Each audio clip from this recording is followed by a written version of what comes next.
Stratus Mirabilis was a pioneer novelist in modern Greek literature.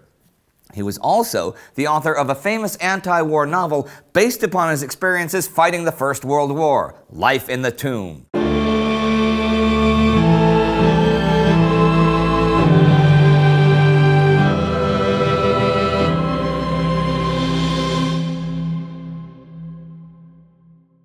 I'm Indy Neidell. Welcome to a Great War special episode about Stratus Mirabilis and Life in the Tomb. That name, Stratus Mirabilis, is a pen name. He was born Efstratios Stamatopoulos in 1890 in the village of Sycamia on the island of Lesbos. Now, Lesbos was part of the Ottoman Empire at the time, and indeed had been since 1462. Efstratios was the first of 5 children, and in 1905 he moved to Mytilene, the island capital, to attend high school. There, he showed an aptitude for literature right from the start. Lesbos has a long, even ancient, and very rich artistic tradition in literature, poetry, and music, dating back to Arion and Sappho over 2 millennia ago. And in the early 20th century, the northeastern Aegean islands and the nearby stretch of the Anatolian coast had a vibrant cultural life, the Aeolian school. Efstratios finished school in 1910 and found work as a teacher. In 1912, he moved to Athens to study philosophy and law. He dropped out because of financial problems and worked writing for various Athenian newspapers and magazines. But when the First Balkan War broke out in 1912, he volunteered for the Greek army. Remember, he was still an Ottoman citizen. He was wounded in the leg by a Bulgarian machine gun at the Battle of Kilkis Lachanas, but survived the war and returned to a Lesbos that had been liberated by the Greek Navy. Over the next few years, he built his reputation as a columnist and novelist on Lesbos, publishing Red Stories, his first novel, in 1915. It was during this time that he took his pen name. Stratus is a diminutive of his first name. Mirabilis is the folk name for Lepetymnos, the tallest mountain on Lesbos. During the World War and the national schism between pro-Entente Venezuelists and the royalists loyal to King Constantine, who was married to the Kaiser's sister, which we talked all about in our Greek specials, Mirabilis was a volunteer in the Venizelos Salonika government army. He would eventually make second lieutenant, survive the war, and fight on the losing side in the Greco-Turkish War. After that, he returned to Lesbos, married and had children, and continued to write.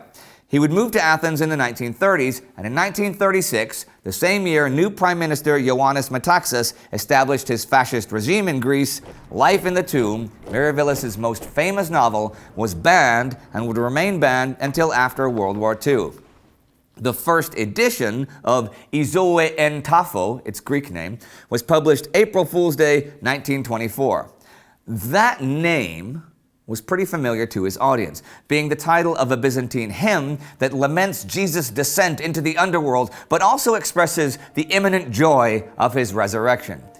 Even while he had been in the trenches near Monastir in 1917, Mirabilis was thinking of publishing his experiences in novel form. In fact, a chapter of the future book was published already that year, and the stories that make up the novel appeared in 1923 and 1924 in a local Lesbos newspaper before they all came out together in novel form.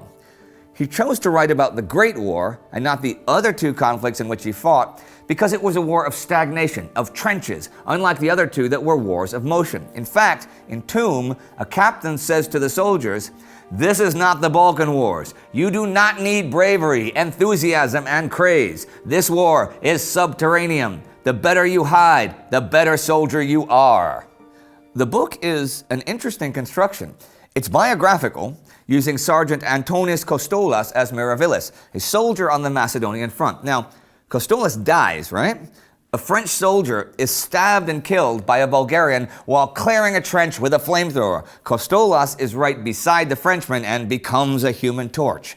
He is buried on the spot, but in his tomb with the Frenchman and 3 fallen Bulgarians, his staff sergeant finds a bunch of his letters still intact that he'd written to his fiancée but could not post because of censorship.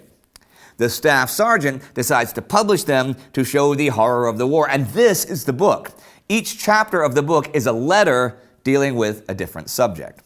Kostolas is an ardent patriot and ready for the fight initially, but the reality of war in the trenches, the death and destruction that comes to citizens of all nations, and the false chivalry and villainy of modern war soon disgusts him.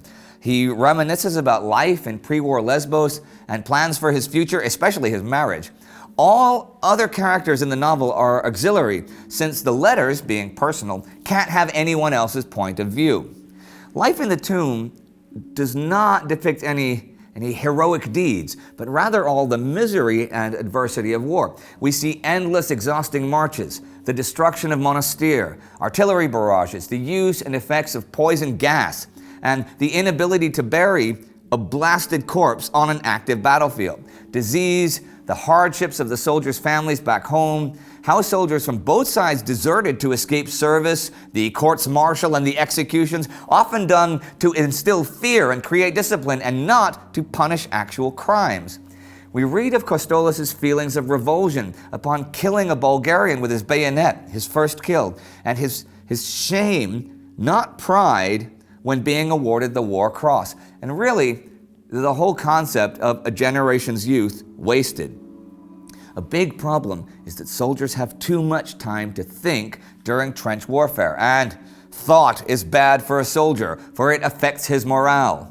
There are consequently many discussions between Kostolos and his men about life, death, politics, women. It's at times like a long philosophical essay, and unlike other anti-war novels, it does not have the themes of how war changes men or brings out primitive survival instincts, but rather emphasizes the value of peace, the value of life, and how we recognize those values when we lose them. The novel also presents all the more pleasant distraction of the soldiers that give them the strength to carry on, the blossoming of the spring. A sweet-voiced Bulgarian song coming from the enemy trenches, a pornographic magazine. The most famous chapter is The Secret Poppy, in which Kostolos recovers from a leg wound in a muddy trench. One night, under the full moon, he finds a red poppy that had germinated in a sandbag. This makes him realize that life and hope can turn up in the grimmest of places, even a trench full of death. Both his mental and physical conditions improve. He thinks of his childhood and even sings an old children's song to keep the feeling alive.